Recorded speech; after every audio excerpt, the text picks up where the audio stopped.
Balance, bienvenue sur la chaîne L'Oracle de Monsieur D pour votre guidance du mois de septembre 2025. On va regarder et on va commencer d'abord par un message général avec l'Oracle de Monsieur D, votre énergie. Puis après on complétera bien entendu avec différents domaines. Alors pour les balances, le mois de septembre 2025, quelle est l'énergie? La paresse. Alors la paresse, avec leur miroir 17h17, cessez de vivre continuellement dans l'imaginaire, lancez-vous des défis. Voilà. Donc là, moi je dirais un petit coup de mou, mais parce que vous l'avez choisi, mois de septembre. D'ailleurs, fin septembre, je souhaite un bon anniversaire au signe de la Balance pour ceux qui sont nés fin septembre, dont ma fille. Et je souhaite un bon anniversaire pour cette fin de septembre. Donc là, oui, on vous invite à sortir de l'imaginaire et puis à passer à l'action, en fait. Après, je vous dis, je sens que vous l'avez choisi. Là, vous n'avez pas envie, quoi. Alors, on va voir avec le petit oracle noir ce qu'il nous dit. Cette énergie, autonomie. Après des hésitations, victoire face au doute. Ok. Alors, ici, il y a peut-être eu des hésitations, effectivement, dans les mois, les semaines passées. Puis là, moi, c'est vraiment choisi pour moi, cette paresse. Ouais. Vous n'avez pas envie de vous lancer de défis, vous n'avez pas forcément envie de passer à l'action. Et l'autonomie, c'est ça aussi. C'est-à-dire que on fait ses propres choix. Ça peut être une forme d'isolement choisi aussi. Je sens vraiment ce choix, cette décision de votre part. Alors, on va voir avec l'oracle Moritana, on va faire un carré de 9. Bon, après, vous savez bien que quand on ne se lance pas de défi et quand on passe pas à l'action, il ne se passe pas grand-chose non plus. C'est peut-être ce dont vous avez besoin aussi, de calme, de tranquillité, j'entends. Cette autonomie, ça peut être ça aussi, cette tranquillité. Alors, on va faire un carré de 9, puis si vous ne voyez pas toutes les cartes, je les remonterai au fur et à mesure de la lecture. Ah, voilà. Au dos, on a la carte magique, je ne vais même pas regarder ce qu'il y a derrière. Elle annule toutes les mauvaises cartes et elle annonce la réalisation de tous vos souhaits. Bien. Ici, on a la coupure, vous voyez, le détachement. Ouais. On prend de la distance. Bon, ça peut être le symbole, bien sûr, d'une rupture, mais une rupture des liens, quels qu'ils soient, que ce soit dans le travail, dans la famille, dans le couple. Il y a un détachement. La rivalité, professionnelle ou personnelle, des personnes envieuses, le secret. Quelque chose vous est caché ou inconnu pour le moment, ou bien une personne vous ment.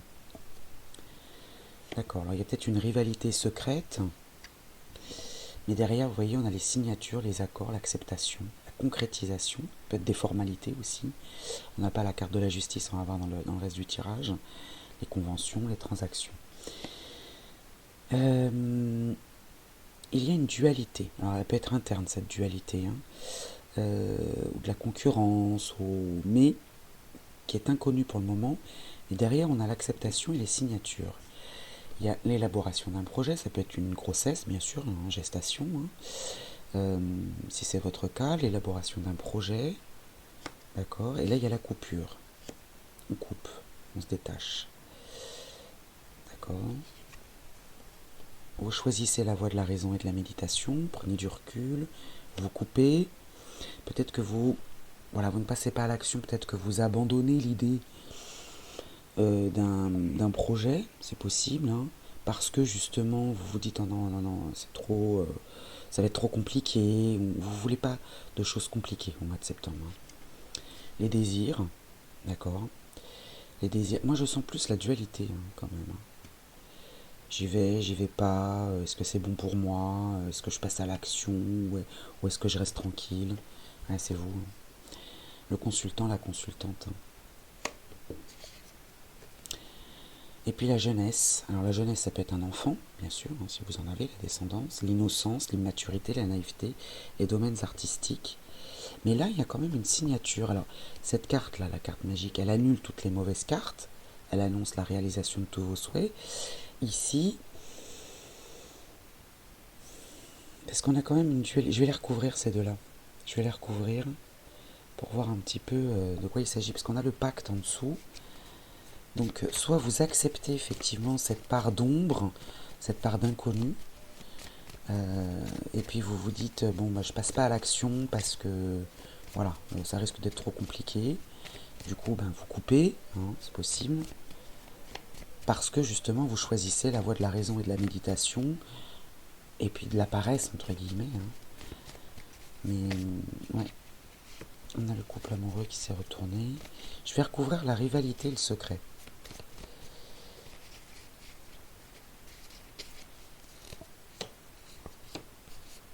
Et au dos, on a le temps, la patience, la durée, le travail, le contretemps, le rendez-vous manqué. Ouais, c'est ça, on passe pas à l'action. Hein. On prend son temps. On prend son temps, on veut pas aller trop vite. Alors, la rivalité, le changement, je vous la montre hein, quand même. Le changement, le bouleversement, bon, un déménagement, pourquoi pas, mais bon, je le ressens pas comme ça. Un nouveau départ, en tout cas, une évolution. Il y a un changement. Et puis sur le secret, vous voyez, c'est l'inconnu en fait. Hein. Parce que l'étranger, ça peut être ça aussi. Hein. Ça peut être l'inconnu. Hein. Soit une personne, soit une situation, quelque chose qui est inhabituel. Et là, il y a un accord. On accepte. On accepte. On accepte. On finit par accepter la situation. Et du coup, on laisse les choses venir à soi en fait. On va pas passer à l'action parce qu'on se dit bon, allez, je vais pas me fatiguer pour rien. Je vais attendre. Je vais attendre que les choses arrivent. Voilà. Alors c'est vrai qu'on vous recommande de passer à l'action, lancez-vous des défis, mais après c'est vous qui le voyez. Hein. On va creuser dans la vie professionnelle et dans le sentimental pour voir là où ça peut ressortir. Je vais garder les cartes d'ailleurs. Je vais garder ce tirage-là. Et on va commencer par le domaine professionnel. Je vais utiliser Mission de vie d'Isabelle Serre, hein, que vous connaissez déjà. Je vais prendre une carte et puis je vais vous en lire l'interprétation. Hop là, elle a été vive celle-ci. Hein. Je vais aller la chercher parce qu'elle est tombée. Alors, le généreux du savoir. Le généreux du savoir avec une temporalité déjà. Donc ça vous donne une information. Ça, c'est déjà là. Hein. C'est même pas que ça arrive vite, c'est que c'est déjà là. Alors je vais vous en lire la signification. Tu es une âme avec un chakra de la gorge qui est fort et très puissant. Ta mission de vie est en lien avec le fait d'apprendre aux autres les choses très importantes. Cela n'est pas forcément en lien avec la spiritualité, mais tu as une âme qui a de très grandes capacités de communication en elle, et tu es fait pour être dans l'apprentissage, pour apprendre aux autres. Pour être complètement connecté avec ta mission de vie, il faut que tu nourrisses ta curiosité. Donc, voilà, il va falloir sortir de l'imaginaire et de vous lancer des défis. Bien. Et surtout, il faut que tu aies confiance en toutes tes idées et les envies que tu as en lien avec la découverte de nouvelles choses. Tes guides te disent bien que tu es un enseignant et que chacune de tes cellules a acquis beaucoup de connaissances lors de tes vies antérieures. Donc, prends le temps de laisser ce savoir revenir dans ta conscience et surtout prends des décisions en lien avec ta mission de vie. Tu as en toi de très grandes capacités d'adaptation et tu as un discours percutant en fonction de chaque personne qui est devant toi, donc fais-toi confiance. Là, moi je vous ai dit depuis le début que c'était choisi. Hein. Voilà, vous le choisissez ça. Hein. Et là, vous voulez prendre votre temps, c'est ce que je vous ai dit au début. Alors ça peut être lié au travail, hein, bien sûr, ou un travail sur soi. Alors, déjà, maintenant, tes guides te disent bien que tu n'as pas à attendre, car on te dit que cela s'est déjà produit. Tes guides te demandent de prendre un temps pour toi, car tu ne te rends pas compte que tout est déjà en train de se mettre en place. Si cela ne donne pas encore une situation concrète pour ta vie professionnelle, sois dans la confiance, car tout arrive très rapidement. Tu n'as pas besoin d'être dans une projection ou dans une attente que les choses se réalisent, car elles sont déjà là. Donc là, vous vous dites, bon, moi je vais attendre que les choses arrivent, mais visiblement, elles arrivent. Tout est déjà en cours pour toi et pour ta vie professionnelle. Tout est déjà devant tes yeux et tout est déjà prêt dans tes énergies. Sois dans une vraie confiance et surtout agis dès maintenant. Par contre, on vous demande quand même d'agir. Hein. Tout sera actif quand tu seras dans une pleine confiance de toi-même. Donc la confiance, c'est le mot d'ordre là, pour la vie professionnelle. Projet, études, vous l'adaptez bien sûr à votre situation, si vous êtes à la retraite, étudiant ou à la recherche d'un emploi. Mais là, oui, et puis visiblement, bon, le fait d'attendre, peut-être que vous êtes dans cette énergie-là, vous avez été dans cette énergie-là d'attente. Voilà, vous voyez le personnage là qui bâille, qui attend en disant, bon, quand est-ce que ça arrive? Bon, visiblement, c'est déjà là. C'est déjà là, mais encore faut-il le voir, et surtout, il faut avoir confiance. Bien. Je vais ranger tout ça et on va passer maintenant au domaine sentimental des balances. Il y a une petite nouveauté pour le mois de septembre 2025. Je vais utiliser le dernier oracle que j'ai créé, l'oracle de Peggy, mais dans son entièreté, c'est-à-dire avec les 4 parties fusionnées, parce que jusqu'à maintenant je l'utilisais scindé en 4. Et là j'ai décidé de tout prendre, et je le mélange de cette manière, parce qu'il y a des cartes qui se lisent à l'endroit ou à l'envers. Et si vous voulez en savoir plus sur l'oracle de Peggy, je vous invite à regarder la très courte vidéo qui dure à peu près 4 minutes sur cet oracle. J'en ferai une autre pour expliquer qui est Peggy. Alors, pour le sentimental, c'est un petit peu plus compliqué à mélanger parce qu'il y a beaucoup plus de cartes. Pour les balances, je vais prendre un certain nombre de cartes, je vais voir, c'est en fonction des tirages. En général, j'en prends 4 ou 5. Alors, pour les balances, le sentimental pour septembre 2025. Alors, on va commencer par celle-ci.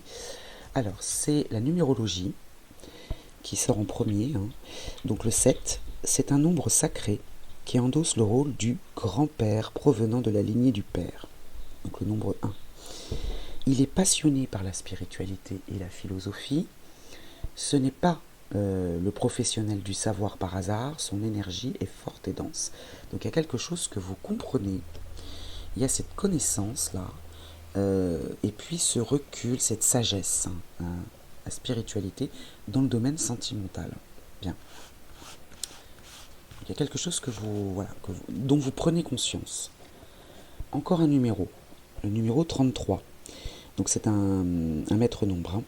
Il apporte une forte vibration, doublant la puissance du 3 et amplifie les énergies du 6. Donc tout à l'heure, j'irai chercher ces cartes-là pour qu'on en sache un peu plus. Tourné vers le monde, son énergie est d'une très grande influence. Maître enseignant. Alors, on avait tout à l'heure cette notion d'enseignement, voilà. Là, vous êtes rassurant dans le domaine sentimental, j'ai l'impression. Le 33 est un super motivateur et réalisateur humanitaire. Donc là, vous êtes vraiment très à l'écoute dans le domaine sentimental, que vous soyez en couple ou célibataire. Tout concerne la famille aussi, l'environnement très proche, les intimes, les amis aussi. Vous êtes à l'écoute, vous êtes à l'écoute et on vous écoute. Vous inspirez confiance. Alors ici, on a Peggy. Peggy, donc du tarot de Peggy, donc la numéro 22, la carte numéro 22. Alors Peggy a sans doute beaucoup de soupirants, mais n'est intéressée que par ceux qui ne lui tournent pas autour. Elle se sentirait sans doute étouffée par un amoureux trop démonstratif et recherche donc un homme indépendant et surtout pas trop sensible. Alors que vous soyez un homme ou une femme, là ça concerne Peggy. Personnalité déterminée, en demande de challenge, un peu stricte, travailleuse, parfois trop acharnée, rigoureuse, atteint ses objectifs quitte à se mettre au défi elle-même. Vous voyez, on parle de défi, sortir de la paresse. N'apprécie pas l'oisiveté, trop studieuse, il faut l'encourager à s'amuser et faire preuve de légèreté. Donc, comme je vous l'ai dit, c'est pas la peine de me dire oui, moi je suis un homme, cette guidance c'est uniquement pour les femmes. Non. Là, Peggy, c'est un symbole. Elle vous apporte un message, comme quoi ici vous êtes vraiment dans le sérieux. On sent quand même. Bon, après, c'est rassurant. C'est rassurant. Mais c'est vrai que peut-être un peu trop de sérieux, peut-être. Un peu trop de sérieux. On va voir, on va continuer. Puis, de toute façon, je compléterai ici avec le 33. On lira ensemble le... Alors ici, on a le sacrifice. Le sacrifice avec le tarot, la carte numéro 12, le sacrifice. Donc là, cette notion, un peu comme le signe de la Vierge, où on est dans le don de soi. C'est vraiment le don de soi. C'est pas le don, la générosité matérielle. Là, c'est vraiment le don de soi. Donc là, vous êtes vraiment totalement à l'écoute. Attention quand même de pas trop qu'on puisse pas trop dans votre énergie, hein, parce que visiblement, là, il peut y avoir de la fatigue aussi liée à cette paresse. Donc attention de ne pas vous faire non plus envahir et étouffer. Et là, Peggy, vous voyez, c'est ce qu'elle incarne, Peggy, hein. Peggy, elle est autonome, elle est indépendante, hein. Donc c'est peut-être aussi ce que vous... Ou alors le conseil qu'on vous donne, hein, de voilà, de pas trop vous laisser envahir dans le domaine sentimental, hein. Et ici, c'est le 11 d'air. Alors l'air, c'est votre élément. C'est représenté par le Verseau. Le Verseau, la visionnaire. Et ici, elle est inversée. Utopiste, obsessionnelle, fantaisiste, hein. Donc, ouais, là, il y a l'utopie, c'est quelque chose, c'est l'imaginaire, l'utopie, hein. C'est... on se projette dans une idée, dans un concept, c'est ça une utopie, et on s'imagine le merveilleux. Et puis parfois, ben, on peut avoir des œillères, ou on peut être dans le déni aussi, hein, avec cette utopie, hein. Euh, mais là, ouais, il y a vraiment, mais c'est ce que j'entendais depuis le début, il y a vraiment une grande écoute et un sacrifice, quoi, hein, donc attention de ne pas vous laisser envahir non plus. Alors, je vais aller chercher ici les cartes qui correspondent au 33 pour voir un petit peu le 3 et le 6, puisqu'il y a une incidence, donc juste pour voir, ils ne sont pas sortis, mais c'est juste pour comprendre. Hop, donc le 3 et le 33. Alors comme il y a beaucoup de cartes, là, il va falloir... je vais mettre sur pause, puis je vais aller les chercher. Non, ça va, j'ai pas eu trop à chercher trop loin.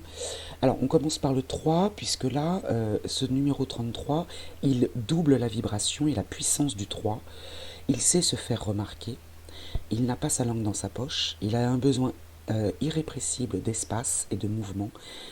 C'est l'enfant expressif et joyeux. Son énergie est forte et dense, hein. Et puis ici, le numéro 6, il représente la perfection. Et ici, le 33 amplifie les énergies du 6, hein. Il tisse naturellement des liens au sein d'une famille, d'un groupe, d'une communauté.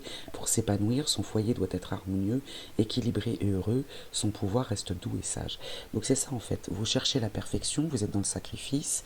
Vous voulez un partenaire ou une partenaire à votre image, peut-être aussi indépendant que vous, autonomie, voilà.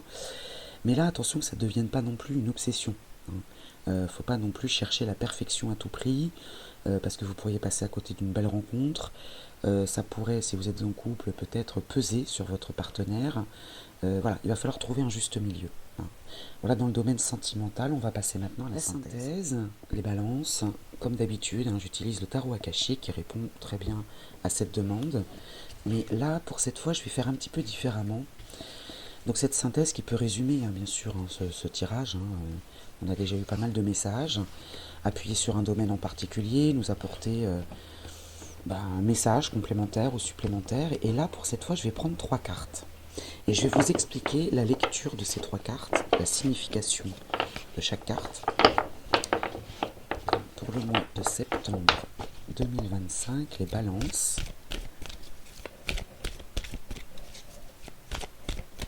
On va aller chercher 3 cartes.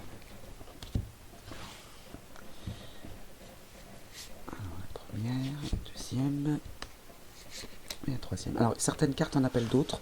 Je vais garder le paquet pas très loin parce que je dois compléter. Hop. Alors, celle du milieu va représenter votre situation actuelle, le message, hein, qu'on a à vous transmettre actuel, dans le présent. Ici, cette carte-là sera l'origine de cette situation.